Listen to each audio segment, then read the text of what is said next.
Bonjour, bienvenue dans l'EPAC des parents. Aujourd'hui, on va parler des phobies. Quand on éprouve une grande anxiété à se baigner, quand on se sent en danger de mort avec un pied dans l'eau, comment se débarrasser de cette peur qui prive de bien des plaisirs? C'est ce qu'on va voir aujourd'hui avec notamment Sandrine qui se jette à l'eau. J'aime l'eau. J'ai peur de l'eau, mais j'aime l'eau. J'aime regarder la mer, les rivières, les fleuves. Donc à un moment donné, je me suis dit, il faut que je me sente bien dans l'eau. Ça fait des années que pendant que tout le monde s'amuse dans l'eau, moi je suis à côté de l'eau et c'est une frustration énorme. Quand j'étais petite et que le maître nageur a voulu qu'on saute dans le grand bain, moi j'étais déjà tétanisée à mon avis. Et il me dit, mais non t'inquiète pas, j'ai mis la planche dans l'eau. Donc dans le grand bain, donc je saute dans l'eau, donc effectivement la planche s'envole et moi je tombe comme un caillou en essayant d'attraper la perche et je me souviens du maître nageur avec sa perche comme ça et moi qui ai essayé désespérément de l'accrocher et j'ai eu la peur de ma vie, quoi. Ça a été vraiment, j'ai l'impression que l'eau ma décision d'apprendre à nager aujourd'hui, c'est une démarche lourde de sens. C'est pas simplement apprendre une technique de nage, c'est à avancer dans ma vie. Oui, moi aussi, quelque part, c'est ça. Pour le premier cours, j'étais quand même stressée. Une semaine avant, j'étais stressée. Quand je rentre et que ça sent le chlore, voilà, quoi, ça me demande un effort. Et bizarrement, ça m'a pas autant angoissée que je ne pensais. Quand Véronique, le premier jour, en arrivée, qui nous a dit bravo, vous êtes courageux, ça fait du bien entendre aussi. Non seulement vous soufflez, mais vous cherchez à aller vous allonger au fond. Allez vous coucher à plat ventre sur le sol. Pour vous coucher à plat ventre sur le sol, ça vous demande vraiment de souffler et de bien, profitez-en pour bien vous détendre. Le premier contact avec l'eau a été assez agréable. C'était comme si, là, à ce moment-là, je me disais, je me réconciliais avec l'eau. J'étais vraiment assez détendue. Peut-être que le fait quand même de me retrouver avec des gens qui ont peur de l'eau, je pense que ça m'a vraiment rassurée, ça m'a apaisée. Je me serais retrouvée à un cours de natation traditionnelle, j'aurais été incapable de mettre les pieds dans l'eau.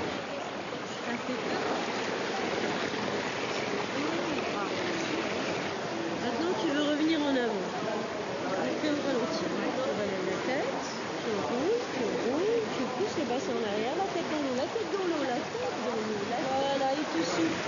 Et aussi tu souffles. Ce qui est important, c'est que la personne vraiment ait du plaisir à être dans l'eau, quoi qu'elle fasse.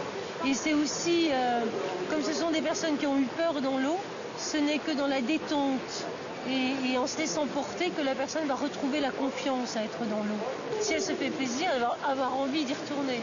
Donc c'est toujours aller chercher par quel chemin la personne va vraiment aller vers des expériences positives avec l'eau. Elle va tourner l'épaule, ta tête là, ici. Hop. De me mettre sur le dos et de me retourner, je le fais maintenant, j'en étais incapable il y a 3 semaines. Ça vous procure quoi comme sensation? Une sensation de liberté. C'est comme si vous aviez été prisonnier pendant très longtemps et que d'un coup on enlève des nœuds, voilà, on enlève des lanières et à chaque fois c'est des bouffées d'air pur. Et maintenant nous allons partir dans le grand bain qui se trouve là-bas. Je vais me forcer là, c'est la première fois. Non mais il ne faut pas que tu te forces. Si, un petit peu. Mais on reste sur la gauche au bord. Et puis, si je suis sur le bord, ça va aller. Ouais, si je tiens le bord, ça va. Pas la peine. Il faut que ça soit du dur. Ouais, je vais faire un peu plus là-bas. Comme ça, tu seras devant la porte de sortie. Voilà, merci d'être. Donc, si c'est là sa porte de sortie, à ce moment-là, on va pouvoir aller apprivoiser, regarder, sentir, prendre le temps. Apprivoiser, d'accord. Alors, tu mets la main sur l'échelle. Ouais. Et juste tu descends, mais même si c'est de 10 cm, juste pour sentir que en tirant sur les bras, ça remonte. Et que même dans ce grand bain, l'eau porte. Voilà. Tu fais des petites bulles. Ouais, ça va. Oui. Parce que je sais que je vais. Oui, tu as plus confiance dans l'échelle que dans moi. Désolée pour le sang.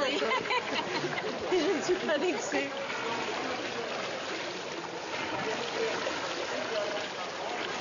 Voilà. Après, tu peux tenir une main sur l'échelle et me donner la main. Voilà. Et juste, tu fais des petites bulles. Voilà. Après, tu pourrais même lâcher l'échelle pour sentir que tu descends pas. Si je te lâche pas, bah, bien évidemment. C'est l'horreur. Alors,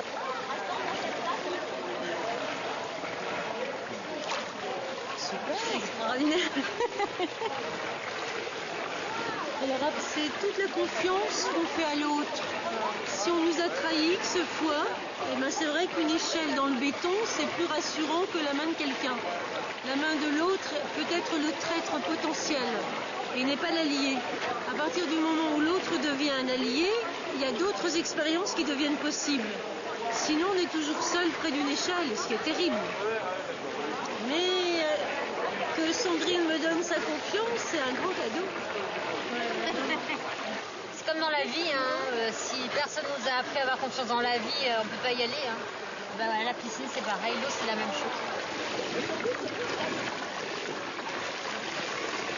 Je suis fatiguée. D'ailleurs, c'est marrant, hein. Là, ça m'a pris 2 secondes. J'ai l'impression de m'être vidée quand même de toutes mes forces. Donc, je suis heureuse, en même temps, j'ai froid. Voilà, j'ai envie de... Là, l'eau, aujourd'hui, voilà. Eh ben, félicitations. Alors, je tiens quand même à dire que Sandrine, elle en arrive là. C'est la 4e séance seulement. Hein. Ça vous fait pas rêver, Josie? Ah si, tout à fait. Hein. Moi, je trouve que ça donne envie. Ah hein. oui, non mais j'ai envie d'aller dans l'eau.